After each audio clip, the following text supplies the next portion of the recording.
The Egyptians left a remarkable legacy. Their monuments and great works of art still astound us today. This program will reveal another surprising aspect of Egyptian life, their weapons of war and their lethalness on the battlefield. Archaeologists have found evidence of some of the most incredible ancient battles ever fought, changing much of what we thought we knew about the ancients. This is the story of the battle for supremacy between the superpowers of the ancient world.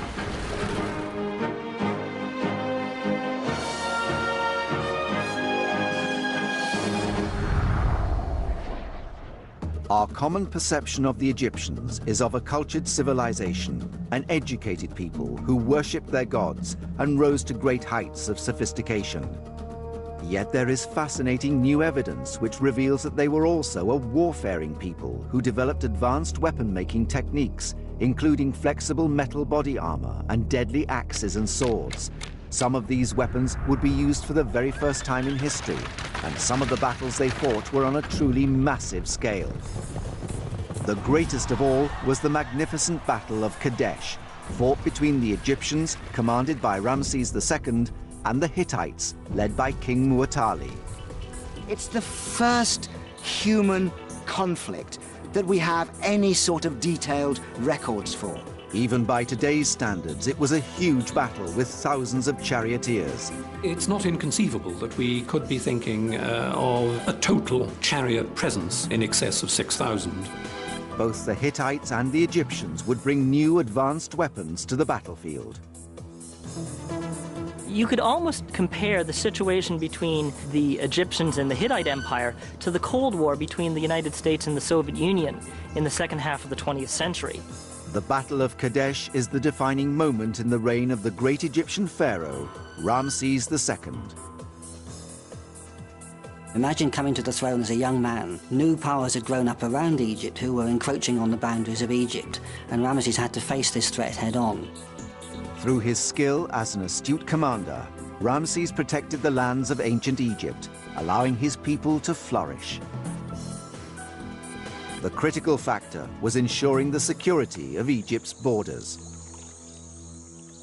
Egypt was a beautiful country.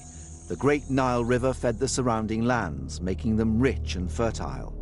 For thousands of years, the Egyptians enjoyed the benefits of this bountiful location. But there was a major problem. Due to the country's exposed position in the east of the Mediterranean, the lands were susceptible to attack from enemy raiders, crossing over from nearby territories. If I could choose a place to live in antiquity, I think Egypt would be the place to live. And one of the main reasons is because Egypt had plenty of food. In the Bible, you read stories of people traveling to Egypt because there's famine in their own country. By around 1200 BC, the Egyptians had a powerful neighbor who posed a specific threat. The hostile civilization, the mighty Hittites. At its zenith, the Hittite kingdom controlled large swathes of the country now known as Turkey, as far east as the Euphrates River and as far south to the Egyptian border to the lands we now know as Syria. The earliest record of their existence is from 1900 BC, and they were a powerful force for over 700 years. Yet their magnificent empire was almost lost to history. For thousands of years, little was known of their civilization until a series of remarkable discoveries were made in Hattusha, Turkey, in 1905. This amazing site is still producing a constant stream of evidence of weapons and ancient architecture. Archaeologists have now used the data to recreate these imposing city walls, giving us a glimpse of the impressive size and power of the city. The empire, the state, can document its power by building and sustaining these large monumental walls. Some features of these walls are maybe comparable to present-day representative buildings like, let's say, the White House in Washington or other state buildings all over the world, which are also built to represent and document the power of a given state. We now know how important the ancient city of Hattusha was and what a military powerhouse the Hittites had become.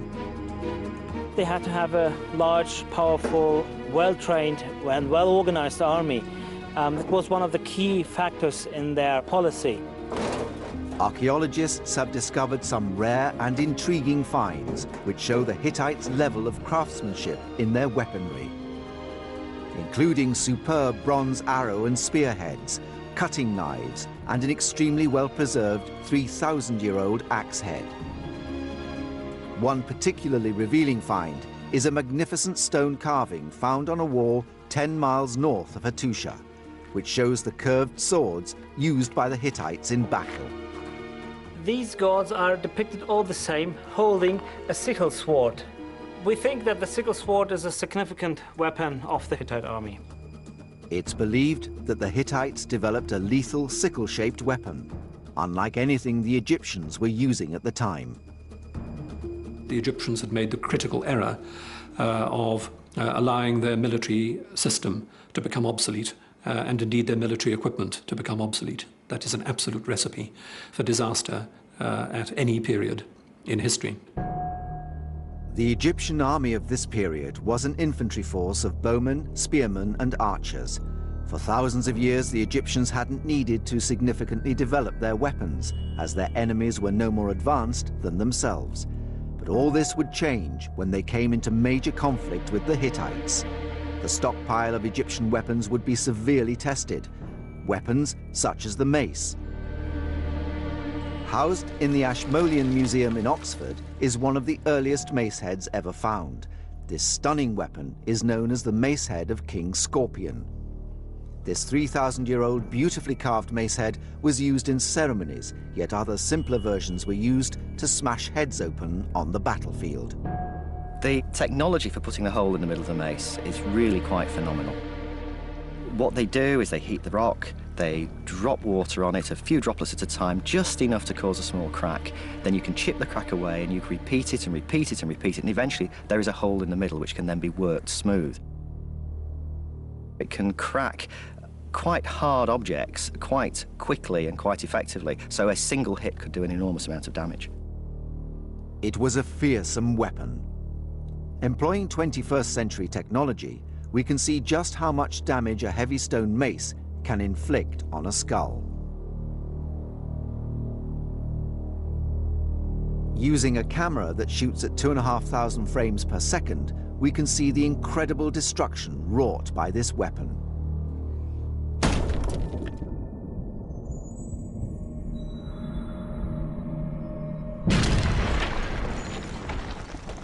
For thousands of years, it was wielded by Egyptians in battle as one of the most important weapons they used against invading enemies. But when armies that wore metal helmets reached Egypt's borders, the mace became useless. Strong helmets constructed from a composite of metals protected enemies against the mace. Having seen the effects of the mace on an animal skull, now see how much damage it inflicts on a metal helmet.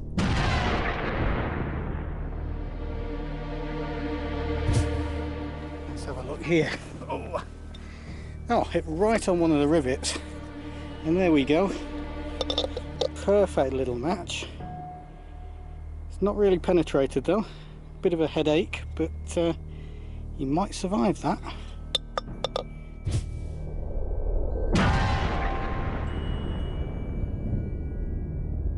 By the 13th century BC, the Egyptian army had become weak against well-protected enemy forces and fell behind in the developing ancient arms race. Egypt geographically was so well protected, with the deserts on all sides and the Mediterranean to the north. There really wasn't much need for them to develop any kind of more sophisticated types of military technology. However, later on, when they came under threat from the Kerma culture in the south in Africa and from Syria-Palestine in the northeast, at that stage, they simply had to develop more sophisticated types of military technology. They had to catch up with the other cultures who were their rivals in creating an empire in northeast Africa and in Syria-Palestine. But there was one Egyptian ruler who would realize the importance of arming the country with cutting-edge military technology in order to survive and prosper.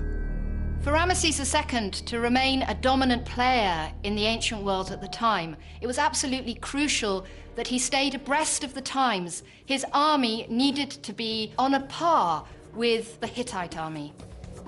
New, powerful weapons which could inflict great carnage had to be made. Weapons such as the penetrative. By 1200 BC, the Egyptians had become complacent and for thousands of years had not developed their battle techniques. Egyptian warriors were used to the simple weapons they had relied upon for centuries, such as the mace. Yet with increasing threats from the Hittites, they needed more lethal weaponry. To retain Egypt's power, the great Egyptian leader Ramses II implemented huge changes in military technology and strategy. He became the archetypal pharaoh, and it's not a surprise that virtually all the pharaohs of the 20th dynasty called themselves Ramses. Ramses was the son of Seti I and was born around 1302 BC. At the age of 14, he was appointed Prince Regent by his father. He's believed to have taken the throne in his early 20s and to have ruled between 1279 to 1213 BC. He would become the most prolific pharaoh to have lived, with many of his monuments still surviving today. These include the famous rock-cut temple at Abu Simbel, the stunning decorative hall in Karnak, and the mortuary temple, the Ra Museum, at Thebes. Even after thousands of years, the splendor of these sites still confounds modern architects and engineers. Ramses II was an ambitious ruler who wanted to seize new territories as well as protecting those he already held. His army had to be just as well armed as those of his aggressive neighbors. One of the first things that Ramesses had to do was to face a new threat to Egypt, and this was the Hittite Empire. They were the new emerging power in the Middle East, and they were attacking the boundaries of Egypt and disrupting the trade into Egypt. Under Ramses, Egypt began by capturing, then adapting its enemies' weapons. In 1720 BC, it was invaded by a warring people called the Hyksos. After defeating them, the Egyptians took their more advanced weapons and copied them. The princes from Thebes had driven out the Hyksos from Egypt, but they'd learnt by experience that they were able to adopt and adapt the weapons that had come into Egypt at this time. And from that point on, for a foreign foe approaching the Egyptian army, they knew they were facing the latest technology and the best weapons. One of the most dangerous weapons developed by the Egyptians was the penetrative axe. In the Cairo Museum is a spectacular example of a 3,500-year-old ceremonial axe. The expertise of the weapon maker was so fine that it is still sharp today. The melding of different metals to make stronger weapons was the key factor. In Herefordshire, blacksmith Steve Blewett uses techniques unchanged for thousands of years. During the Egyptian period, new metal compounds were used in weaponry to make them stronger. Every small improvement gave the army an advantage. When we're reproducing things like this, the technology is exactly the same. We use open fires and molds. We're still discovering things that we'd actually forgotten that they used over 2,000 years ago. This is a bronze Egyptian penetrative axe. As far as we can gather, it probably would have been used on fleeing and wounded opponents. The new, stronger, penetrative axe could inflict serious damage against most protection. This is bronze, which is a mixture of copper and tin, and bronze is actually 3 times harder than either of the parent metals. It's roughly between 9 and 10% tin, and the rest is copper. The forging of these metals is something that blacksmiths would struggle with today. Previous to that, they were only using copper, which could also be work hardened, but it lost its edge a lot faster, and it didn't cast so well as bronze. Some of the workmanship involved is, you know, we would struggle to do it today.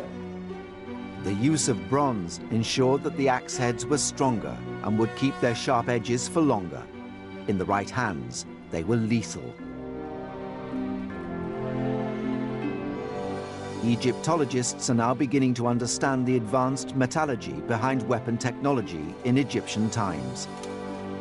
This is a replica of an ancient Egyptian battle axe, and it dates to the period of the New Kingdom, which is the time of Thutmose III and Ramesses II.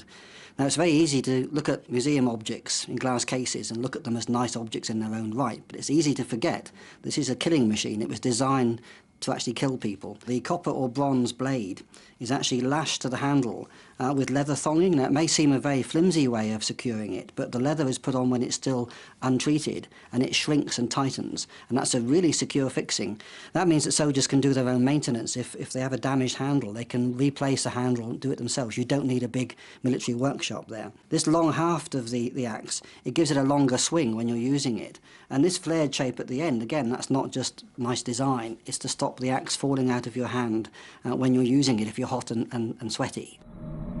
But how powerful was the penetrative axe when used against an ancient helmet?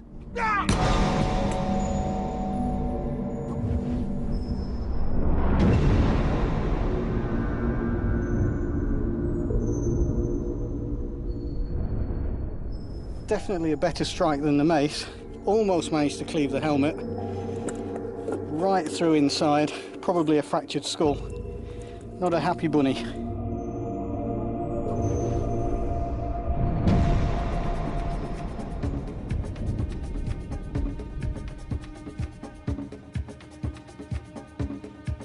Did soldiers use body armor in battles?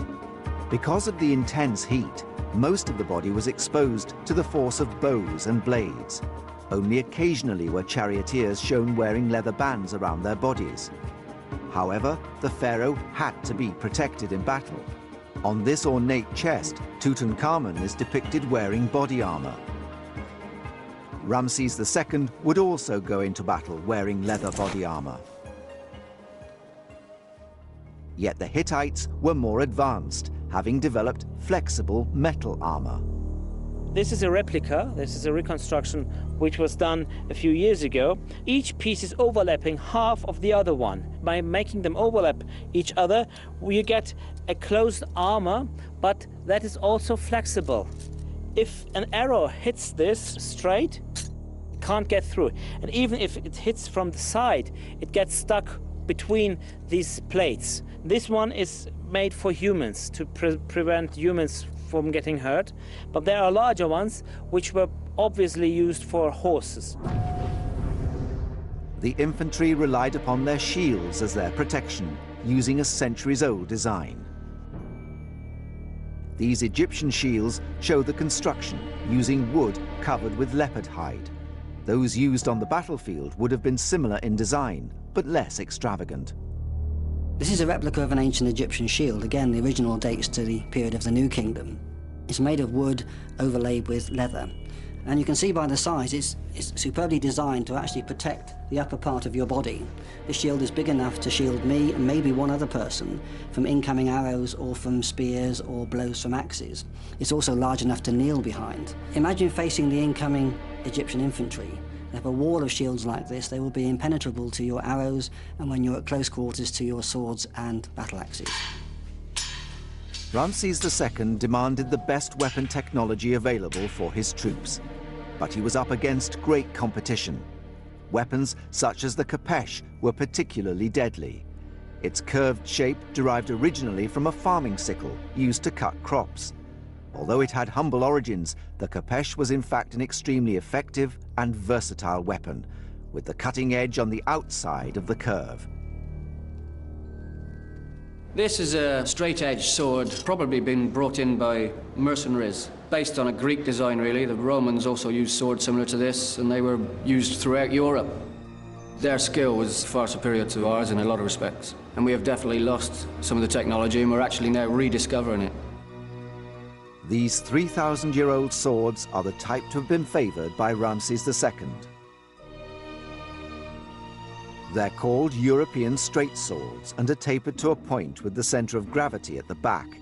Extremely lightweight, they could be used by the average infantryman for fencing. Their slashing power made them a deadly weapon.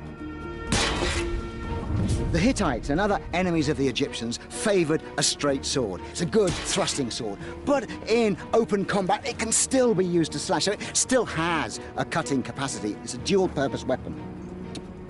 The Egyptians favored the khopesh. It has this curved blade. And the thing about curved blades is, as they lay on the flesh, they naturally impart a slicing motion. They're technically more efficient at the cut.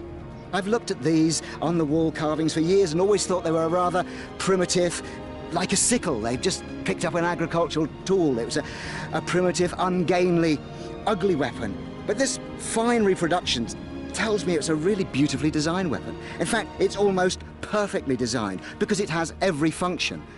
I can still thrust with it because the curve is so created that the thrusting point is a direct line from my shoulder. And it's also got this little hook, so I can get in, I can hook an enemy's shield, bring it down and jab him in the face. And if that hasn't done it, slash open his jaw.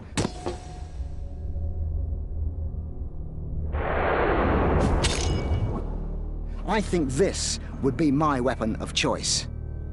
Ramses II knew he had to have the best swords and developed a range to include the short straight sword and the longer Egyptian blades. These formed a major component in the Egyptian infantry arsenal. But there was another even more highly prized and technologically advanced weapon in the ancient arms race: the lethal composite bow.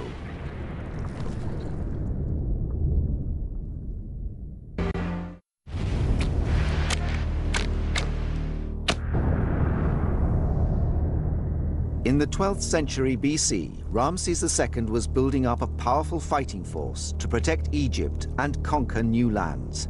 To achieve this, he needed the most advanced weaponry available. One of the most highly developed weapons was the composite bow.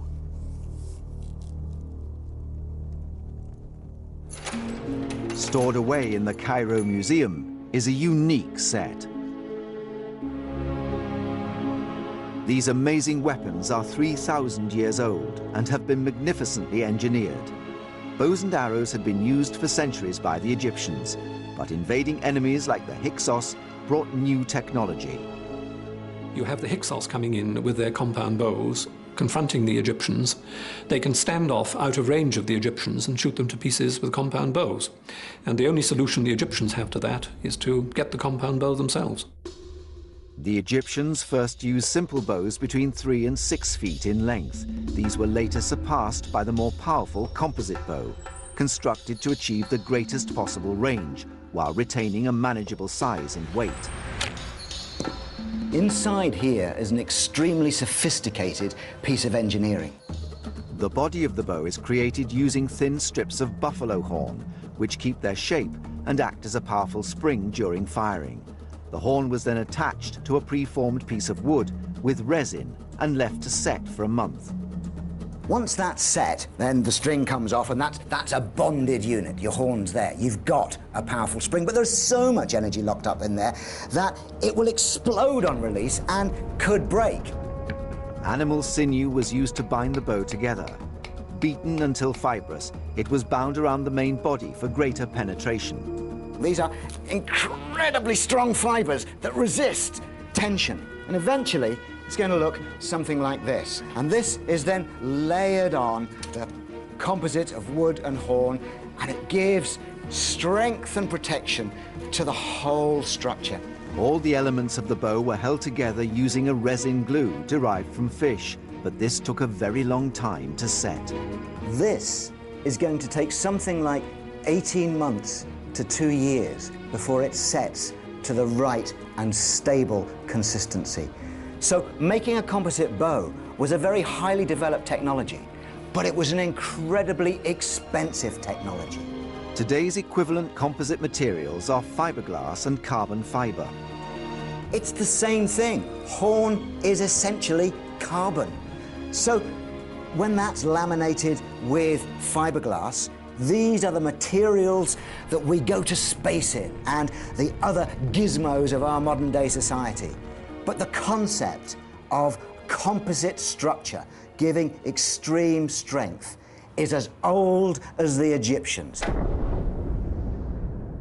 With a composite bow, you don't need to restring it just before the battle. You can actually carry the bow around ready strung for quite long periods. So the composite bow was a big leap ahead from that point of view and was absolutely essential to the new Egyptian armies of the New Kingdom. This was a really ingenious piece of technology. If you look at it in its unstrung shape, you will see how the composite materials, the horn, the sinew, and the wood, have been set for a preformed shape.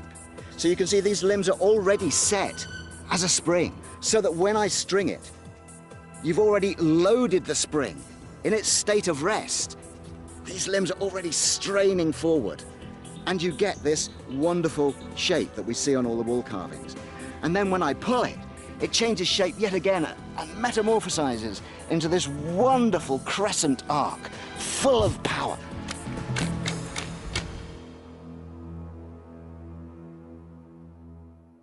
Taking 18 months to complete, the composite bow was considered a precious and revered weapon. These extremely ornate bows were found in the tomb of Tutankhamun and are some of the finest examples ever discovered. The composite bow was the most powerful ancient bow to exist. Its design was developed over thousands of years until it was perfect. But just how powerful was it?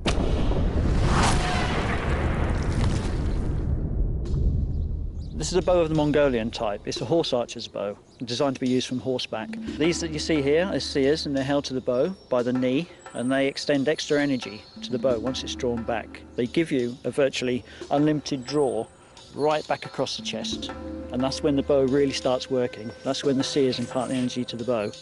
This is a modern composite. It's a copy, and it's made with modern materials, which are quite good, but not as good as the original materials. They were made by craftsmen. They were very, very, very potent. I would say you're probably looking at something twice as powerful as what we use now. The speed of the arrow leaving the bow is incredibly fast. Only when we film at high speed and slow down the image can we see how effective and highly engineered this weapon really is.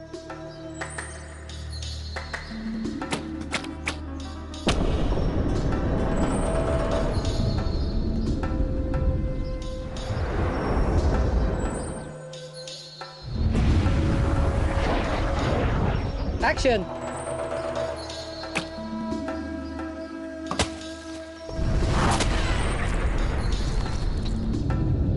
Yeah, you can already see the sears there, the slight sears starting to come in.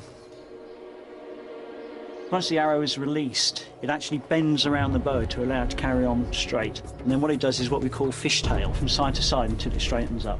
And you'd probably be looking at probably close to 300 feet per second for an arrow. 300 feet per second. That's over 200 miles per hour. The impact from such a weapon would be fatal.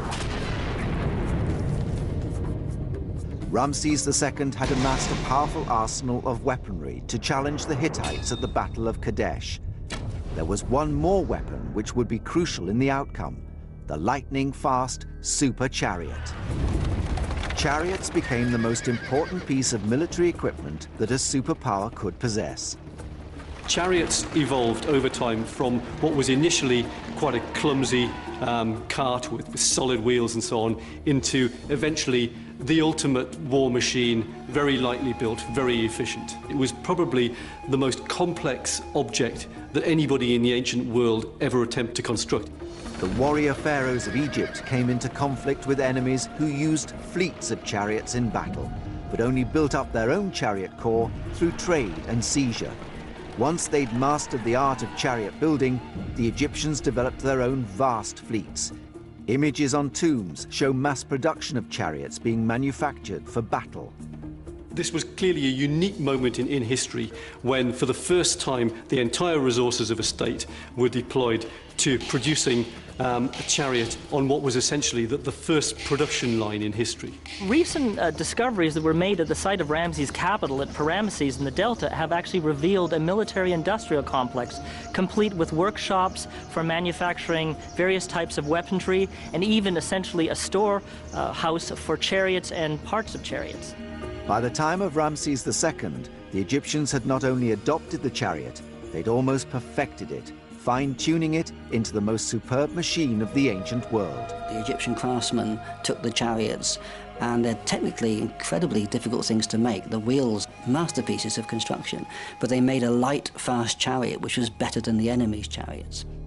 Chariot expert Robert Herford has built replicas of both Egyptian and Hittite chariots.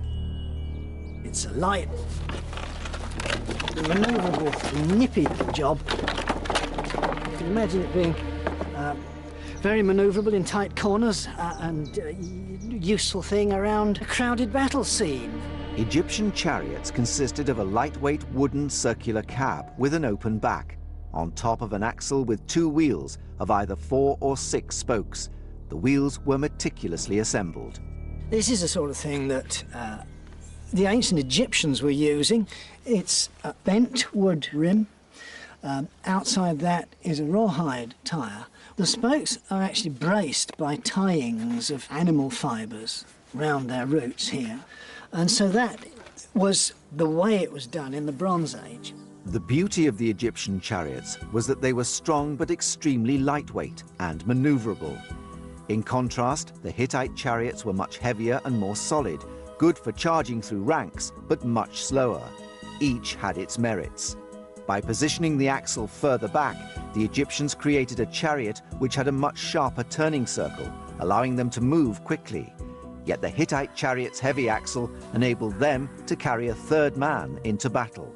Here we have a detail of the Battle of Kadesh, and you have a typical Hittite chariot. It's a larger, heavier chariot than the Egyptians have, holding a 3-man crew. Also typical of the Hittites is this distinctive hourglass-shaped shield. You would have had a driver, a shield bearer, and an archer. The 3rd man's role was to shield his fellow charioteers from enemy weapons. He was aboard to give protection to the archer, because when they were being attacked by other chariots, then it was a question of maneuvering, and the Egyptians would try and get alongside, usually along the right-hand side, where it's difficult for the archer to shoot across the driver. And they would come alongside and shoot at the chariots. The shield bearer could give the archer and the driver some protection to that. The shield bearer also carried a spear. The spear was used to drive off any of the infantrymen coming too close to the chariot. It could, in extreme circumstances, be used like a lance. You could get a Hittite chariot coming up behind an Egyptian chariot, and you'd go for the horses. So the shield man with his spear had a dual function: to fight other chariots and to protect against infantry. You look at the Hittite chariots, and essentially you've got somebody with a spear, somebody with a shield, and so on. They just don't seem to have had the same brilliant conception of the chariot as a way of moving your archers very rapidly around the battlefield. The superior speed of the Egyptian chariots gave them a great advantage. Although only carrying 2 men, they could escape their enemies quickly by moving out of range or make lightning surprise attacks. A superb ceremonial example can be seen in the Cairo Museum. You can see what one of these ancient Egyptian chariots would have looked like from the examples preserved in the tomb of Tutankhamun. And here you typically see a very wide axle, much wider than the chariot car itself, with the wheel set very far back at the back of the cab. The cab itself is very small and very shallow, so it would have been a tight fit for both a driver and an archer to sit in one of these chariots. However, the Egyptian chariot was very lightweight and extremely maneuverable. They were essentially the F-16 fighters of their day. Ramses II had amassed his men and their high-tech weapons. Now he was ready for battle. We have to remember that the ancient Egyptians hadn't had the horse and chariot before the New Kingdom. So Ramesses II, with the combination of the composite bow and the horse and chariot, really did have the peak of military equipment. Ramses II's reputation as a great military leader would rest on his success at Kadesh. But when would he? The stage was set for the Battle of Kadesh. Ramses II had prepared his forces with the finest weaponry and was ready to embark upon what would be one of ancient history's most decisive battles. He led his infantry and charioteers on a 1,000-mile journey northwards to oust the Hittites from the city of Kadesh. The power struggle between the 2 great societies was about to reach breaking point. In the quest to expand their empire, the Hittites had set their sights on the valuable trade routes in and out of Egypt. the Egyptians had lost the province of Kadesh in Syria 50 years before Ramses came to the throne, and the empire had survived quite nicely without it. But the Egyptians seemed to have had an obsession with Kadesh. They couldn't let go of it. They had to get it back to save their own face. The citadel of Kadesh sits on a tall rocky mound in the middle of a vast plain, an ideal theatre of war for chariots. And that valley was a crucial and lucrative trade route. Ramesses wanted that. And that is why he marched his army nearly 1,000 miles to face King Muwatalli and take Kadesh. When Ramses arrived on the edges of the plain below Kadesh, he knew King Muwatalli's Hittite troops were in the region. He knew he would face a force of thousands of troops and well-armed charioteers. Ramses was clearly outnumbered. His only chance of victory would be in the strategic deployment of well-armed infantrymen, and more specifically, his skilled bowmen attacking on their high-speed chariots. But what strategy did Ramses employ to ensure his archers had the advantage? The key would be the pattern of short, sharp attacks, and rounds fired in quick succession. As a way of demonstrating this technique, weaponry expert Mike Loades will fire a composite bow from a chariot to show the pattern of forays undertaken by the Egyptians. For demonstration purposes, we've used a platoon of Roman soldiers who fought in a much later period but had similar shields and helmets for protection to represent the Hittites.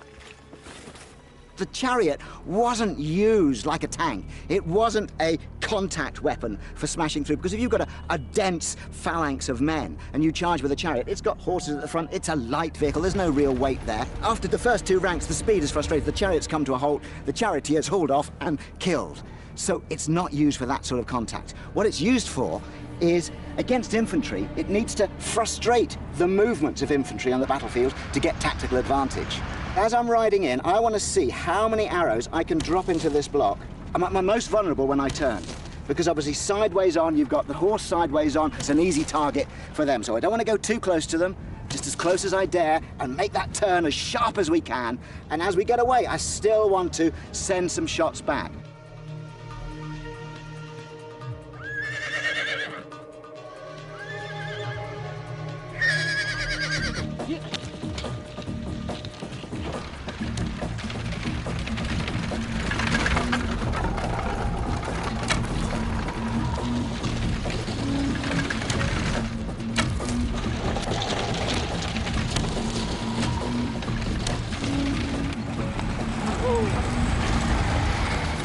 Well, I got 10 arrows into that body of men. Now, 250 meters, you've got to consider riding perhaps a horse's length behind each other. You'd easily get 50 chariots in that loop. So that's a rate of about 1,000 arrows a minute. An Apache helicopter gunship only shoots 1,200 rounds a minute. I mean, it's phenomenal that this ancient technology is close to matching that. Quite extraordinary. Superbly armed and with a well-trained force, a confident Ramses set up camp on the edges of the plain. Yet unknown to him, Muwatalli and his forces were just out of view behind the hill on the other side of Kadesh. Seeing his opportunity, Muwatalli decided to send 2,500 of his troops to attack the Egyptian camp. Just as they rounded the hill, another battalion of 1,000 Egyptians arrived. The Hittites drew their swords and slaughtered most of the Egyptian men in the chaos. Spurred on by their initial success and having made a surprise attack, the Hittites decided to move on to Ramses' camp. The Egyptians would have known very little what was going on until suddenly the thundering chariots appeared in their midst. They were taken completely by surprise. The chariots are a good means of moving people rapidly from one place to the other, and a division of chariots coming towards you are really quite intimidating. Accounts describe how Ramses rallied his troops and led them in a terrifying counter-attack against the Hittites. Pursued by the faster Egyptian chariots, the fleeing Hittites were pushed back to their base by Ramses. Now they were headlong helter-skelter where Ramesses was pushing them. And Ramesses' account says they had to abandon their chariots and swim for home. They swam like crocodiles, he says. It was a great psychological victory. It's estimated that around 6,000 chariots were locked in combat at the Battle of Kadesh, as many as 20,000 soldiers fighting with advanced weaponry. So now, on the open plain, where chariots can do what chariots need to do, Ramesses defeats them. He really wins that day and drives them across the river. The Hittite leader had seen at first hand the ferocity and determination of Ramses and his men. Witnessing the carnage and not wishing for further bloodshed, the Hittite king Muwatalli called a ceasefire. Ramesses then laid siege to it by surrounding the city with his troops, but it soon became clear that it was almost a no-win situation. The Hittites weren't going to give up, and Ramesses couldn't sustain a siege around the city for a long time. Ramses declared himself the victor and returned home a great hero. The reality is, both leaders agreed to a truce. The Battle of Kadesh wasn't a great victory for Ramesses II. These days, it's generally considered a stalemate, but he was able to turn it into a hugely important piece of propaganda. As far as the Egyptian people were concerned, he was the great victorious ruler, and he covered the temples of Egypt with these statements of his victory and his supremacy in the ancient world. Skirmishes continued around Kadesh for another 15 years, yet no battle as fierce as the one fought by Ramses against the Hittites was fought there ever again. The Egyptians and the Hittites eventually joined forces against the civilization that loomed over both of them, the Assyrians. In a remarkable strategic move, the Egyptians and Hittites signed the first ever peace treaty in history. A copy of it is on display in the headquarters of the United Nations in New York. And we have both accounts, the Egyptian written account, which is in Karnak Temple, and a Hittite account as well. And the two superpowers agreed to be friends. Whatever the outcome, Ramses had transformed Egypt into the military powerhouse of the ancient world. Ramesses was the man. Ramesses was the man of the moment. And Ramesses was the pharaoh of Egypt. And it still retained its superiority among nations of the time. War has always been the catalyst for technological breakthroughs, and the axes, swords, and knives of ancient battles lay the foundations for military technology for thousands of years. What new inventions remain to be rediscovered in modern times and make us rethink everything we thought we knew about the ancient world?